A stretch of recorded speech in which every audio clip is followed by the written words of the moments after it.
ശ്രീ ശ്യാംരാജ്, അങ്ങനെയുള്ള ഒരു ലോകക്രമത്തിൽ ഇന്ത്യയെക്കുറിച്ച് പറയുമ്പോൾ നേരത്തെ സോണിയാഗാന്ധി എഴുതിയ ലേഖനത്തെ താങ്കൾ ഉദ്ധരിച്ചല്ലോ. ആ ലേഖനത്തിൽ സൂചിപ്പിക്കുന്ന ചില കാര്യങ്ങളുണ്ട്. UN ചാർട്ടറിന്റെ വയലേഷൻ നടന്നിട്ടുണ്ട്, അന്താരാഷ്ട്ര നിയമങ്ങൾ ലംഘിക്കപ്പെട്ടിട്ടുണ്ട്. അങ്ങനെ അന്താരാഷ്ട്ര നിയമങ്ങൾ ലംഘിച്ച്, ഒരു രാജ്യത്തിന്റെ പരമാധികാരം ലംഘിച്ച്, ഒരു രാഷ്ട്രത്തിന്റെ പരമോന്നത തലവനെ വധിക്കുക എന്ന കാര്യം അമേരിക്കയും ഇസ്രായേലും ചെയ്തപ്പോൾ ഇന്ത്യ ആ കാര്യത്തിൽ ഇന്ത്യയുടെ നിലപാട് എന്താണ് എന്ന് ക്ലിയർ ആക്കണ്ടേ? ആ വിഷയത്തിൽ എന്താണ് ഇന്ത്യയുടെ അഭിപ്രായം? ഇത് ഓക്കെ ആണോ അല്ലയോ എന്ന് പറയണ്ടേ എന്നുള്ളതാണ്. ഒരു കാര്യം കൂടി സോണിയാഗാന്ധി പറയുന്നുണ്ട്. അത് ഇന്ത്യയുടെ പ്രധാനമന്ത്രി നരേന്ദ്രമോദി ഇസ്രായേൽ സന്ദർശിക്കുകയായിരുന്നു. നരേന്ദ്രമോദി അവിടെ നിന്ന് പോയി 48 മണിക്കൂറിനകമാണ് ഇങ്ങനൊരു ആക്രമണം. ലോക ചരിത്രത്തിലെ തന്നെ ഏറ്റവും പ്രധാനപ്പെട്ട നീക്കങ്ങളിൽ ഒന്ന്, ആക്രമണങ്ങളിൽ ഒന്നാണ് ഇത്. ഏറെക്കുറെ ഇറാനെ ഡീസ്റ്റെബിലൈസ് ചെയ്യുക എന്ന ലക്ഷ്യത്തിലേക്ക് അടുക്കുകയുമാണ്. അത്രയും സുപ്രധാനമായ ഒരു ആക്രമണം ഇന്ത്യൻ പ്രധാനമന്ത്രി പോയി അടുത്ത ദിവസം തന്നെ നടക്കുകയാണ്. അപ്പോൾ അങ്ങനെയുള്ള സാഹചര്യത്തിൽ ബെഞ്ചമിൻ നെതന്യാഹുവിന് ഇത്തരം കാര്യങ്ങളിലൊക്കെ പിന്തുണ നൽകുകയാണോ ഇന്ത്യൻ അഡ്മിനിസ്ട്രേഷൻ? ആ ചോദ്യത്തിന് ഉത്തരമുണ്ടോ?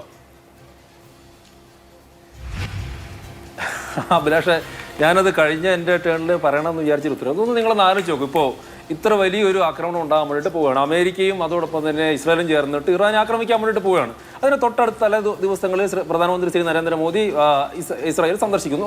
ഒന്ന് ആലോചിക്കട്ടെ, ഇതിനകത്തിന് നിങ്ങൾ ഈ പറയുന്ന പോലെ ഒരു ബന്ധം ഉണ്ടെന്ന് തന്നെ വെച്ചു. അതിപ്പോൾ ലോകത്തെ മൊത്തം കാണിച്ചുകൊണ്ടാണ് ചെയ്യുക. ഇതൊക്കെ എത്ര ഒരു ബേസ്ലെസ് ആയിട്ടുള്ള ആരോപണം ആലോചിക്കും. ഈ രാജ്യത്തിന്റെ ചരിത്രത്തിൽ ഏറ്റവും കൂടുതൽ, നമ്മുടെ രാജ്യത്തിന്റെ ചരിത്രത്തിൽ ഏറ്റവും കൂടുതൽ വിദേശ രാജ്യങ്ങൾ സന്ദർശിക്കുകയും അവിടെ നിന്നുള്ള പരമോന്നത ബഹുമതികൾ ലഭിക്കുകയും ചെയ്തിട്ടുള്ള ഏറ്റവും വിദേശ രാജ്യങ്ങളുമായിട്ട് ബന്ധവുമുള്ള ഒരു പ്രധാനമന്ത്രിയാണ് ശ്രീ നരേന്ദ്രമോദിജി. അദ്ദേഹം 10 തവണ US പോയിട്ടുണ്ട്, റഷ്യയിലും UAE 7 തവണ പോയിട്ടുണ്ട്, ഫ്രാൻസിലും ജപ്പാനിലും 18 തവണ പോയിട്ടുണ്ട്. അങ്ങനെ വിദേശ രാജ്യങ്ങളുമായിട്ട് എല്ലാ രാജ്യങ്ങളുമായിട്ടും നല്ല ബന്ധം സ്ഥാപിക്കുന്ന പ്രധാനമന്ത്രി പോയതിന്റെ തൊട്ടടുത്ത ദിവസങ്ങളിൽ ഒരു യുദ്ധം ഉണ്ടായിട്ടുണ്ടെങ്കിൽ അത് ഇന്ത്യൻ പ്രധാനമന്ത്രി അവിടുത്തെ ഇസ്രായേൽ പ്രധാനമന്ത്രി കൂടെ ഒരുമിച്ചിരുന്ന് ചായ കുടിച്ചിട്ടാണ് പ്ലാൻ ചെയ്യുക എന്നൊക്കെ പറഞ്ഞിട്ടുണ്ടെങ്കിൽ കോൺഗ്രസ്സുകാർക്ക് മാത്രമേ ഇമാതിരി വിവരക്കേട് പറയാൻ വേണ്ടിയിട്ട് പറ്റുള്ളൂ എന്ന് മാത്രമാണ് എനിക്ക് അന്ന് സൂചിപ്പിക്കാൻ വേണ്ടിയിട്ടുള്ളത്. സാമാന്യ ലോജിക്കില്ലാത്ത, ഈ നയതന്ത്ര ബന്ധങ്ങളെ കുറിച്ചൊക്കെ യാതൊരു ബോധവുമില്ലാത്ത, അന്താരാഷ്ട്ര യുദ്ധങ്ങളെ കുറിച്ചിട്ട് ഒന്നും അറിയാത്ത ആളുകൾക്ക് മാത്രമേ ഇങ്ങനെ പറയാൻ വേണ്ടിയിട്ട് പറ്റൂ. അല്ലാതെ ഇതിനകത്ത് ഏതെങ്കിലും രീതിയിലുള്ള സാമാന്യ ബുദ്ധിയുണ്ട്, ലോജിക്കുണ്ട് എന്ന് ഞാൻ കരുതുന്നില്ല. ഇവിടെ കഴിഞ്ഞ സമയത്ത് ശ്രീ രാജു പി നായർ കുറേ കാര്യങ്ങൾ പറഞ്ഞു. അദ്ദേഹം എന്തൊക്കെയോ വലിയ പ്രസംഗം നടത്തുകയായിരുന്നു വിഷയത്തിൽ നിന്ന് തെന്നി മാറിയിട്ട്. 1-2 കാര്യങ്ങൾക്ക് അദ്ദേഹത്തിന് ഉത്തരം കൊടുക്കുക കൂടി ചെയ്യാതെ പോകാൻ വേണ്ടിയിട്ട് പറ്റില്ല. അദ്ദേഹം അന്താരാഷ്ട്ര ബന്ധങ്ങൾ എങ്ങനെയാണ് BJPക്ക് അറിയില്ല എന്നൊക്കെയാണ് പറഞ്ഞത്.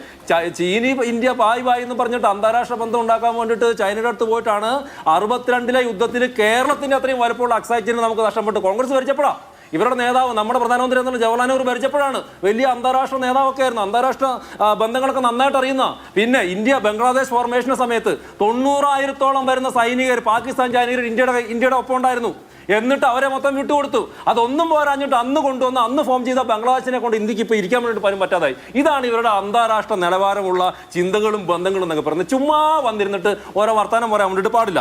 അടുത്തത് അദ്ദേഹം പറഞ്ഞിട്ടുള്ള നമ്മുടെ ഈ വിഷയവുമായിട്ട് ബന്ധപ്പെട്ട് അദ്ദേഹം പറഞ്ഞിട്ടുള്ള ഒരു കാര്യം, ടെൻഷൻ, അതായത് ഇപ്പോൾ ആ മേഖലയിൽ ഇറാൻ അല്ലെങ്കിൽ ആ ഗൾഫ് മേഖലകളിൽ നിലനിൽക്കുന്ന ടെൻഷൻ പരിഹരിക്കാൻ വേണ്ടിയിട്ട് ഇന്ത്യ ഇടപെടണം.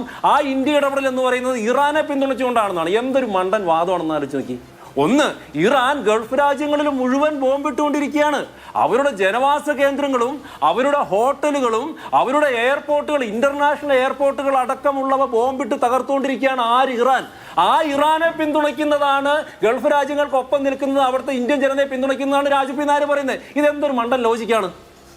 എനിക്കൊന്നും മനസ്സിലാവുന്നില്ല. ഇതിനകത്ത് ഇവർ പറയുന്നതിന്റെ എന്തെങ്കിലുമൊക്കെ ഇങ്ങനെ വന്നിട്ട് ചർച്ച ചെയ്തിട്ട് വെറുതെ പറയാൻ വേണ്ടിയിട്ട് പാടുണ്ടോ? അതിന്റെ ഒരു യുക്തിസഹമായിട്ട് നിങ്ങൾ പറയണ്ടേ? ഒന്ന്, നിലവിലെ ഒരു അവസ്ഥയിൽ ഞാൻ മനസ്സിലാക്കിയെടുത്തോളം ഡിപ്ലോമാറ്റുകളുമായിട്ടും ഈ വിഷയത്തിലൊക്കെ പഠിക്കുന്ന ആൾക്കാരുമായിട്ടൊക്കെ സംസാരിച്ചപ്പോൾ എനിക്ക് മനസ്സിലായിട്ടുള്ളത് ഗൾഫ് രാജ്യങ്ങളും ഈ പറയുന്ന ഇറാനും തമ്മിൽ വലിയ ഒരു സംഘർഷത്തിലൂടെ നീങ്ങിക്കൊണ്ടിരിക്കുകയാണ്. എനിക്ക് കഴിഞ്ഞില്ല, സംഘർഷത്തിലൂടെ നീങ്ങിക്കൊണ്ടിരിക്കുകയാണ്. ആ ഒരു സമയത്ത്, അതായത് ഗൾഫ് രാജ്യങ്ങൾ സംഘർഷത്തിലേക്ക് ഇറാനുമായിട്ട് നീങ്ങുമ്പോൾ ആ ഇറാന് പിന്തുണ കൊടുക്കണമെന്ന് കോൺഗ്രസിന്റെ പ്രതിനിധി ഇവിടെ ഒന്ന് പറഞ്ഞിട്ടുണ്ടെങ്കിൽ അതെന്തൊരു ലോജിക്ക്? അത് അദ്ദേഹം തന്നെ പറഞ്ഞോട്ടെ, അത് കൂടുതൽ എനിക്ക് പറയാൻ പറ്റില്ല. പിന്നെ അടുത്തൊരു പോലുള്ള പറഞ്ഞിട്ട് നിർത്താം. എപ്സ്റ്റീൻ ഫയൽസിൽ ആകെ പറഞ്ഞിട്ടുള്ളത് എന്താണ്? അനിൽ അംബാനി അവിടെ പോയി അനിൽ അംബാനി അയച്ചിട്ടുള്ള മെയിൽ എന്നാണ് പറഞ്ഞിട്ടുള്ളത്. അതിനപ്പുറത്തേക്ക് ഒന്നും പറഞ്ഞിട്ടില്ല. വെറുതെ ഇരുന്നിട്ട് ഇങ്ങനെ വർത്താനം പറയാൻ വേണ്ടിയിട്ട് പാടില്ല. അങ്ങനെയെങ്കിലും ജോർജ് സോറോസും രാഹുൽ ഗാന്ധിയുമായിട്ടുള്ള എന്തൊക്കെ ആരോപണങ്ങൾ വന്നിട്ടുണ്ടെന്നേ. ഈ ജോർജ് സോറോസ് എഴുതി കൊടുക്കുന്ന അനുസരിച്ചിട്ടാണ് ഈ പറയുന്ന വോട്ട് ചോരി ആരോപണം അടക്കമുള്ളവ ഈ രാഹുൽ ഗാന്ധി ഉന്നയിച്ചെന്ന് പറഞ്ഞാലോ? അപ്പൊ അങ്ങനെ വെറുതെ അങ്ങോട്ട് ഏതെങ്കിലും ആരെങ്കിലും എവിടെയെങ്കിലും പറഞ്ഞു പറഞ്ഞിട്ട് പറയാൻ വേണ്ടി പറ്റുമോ? ശ്രീ നരേന്ദ്രമോദി എഫ്സിനുമായിട്ട് ബന്ധപ്പെട്ട് ഏതെങ്കിലും രീതിയിൽ എവിടെയെങ്കിലും വെച്ചിട്ട് കാണുക പോലും ചെയ്തിട്ടില്ല. അവിടെ അനിൽ അംബാനി മെയിൽ അയച്ചു എന്നുള്ളത് മാത്രമാണ്. അനിൽ അംബാനി നരേന്ദ്രമോദിജിയുടെ പേര് വെച്ചിട്ട് മെയിൽ അയച്ചു എന്നുള്ളത് മാത്രമാണ് ആ റിപ്പോർട്ടിലുള്ളത്.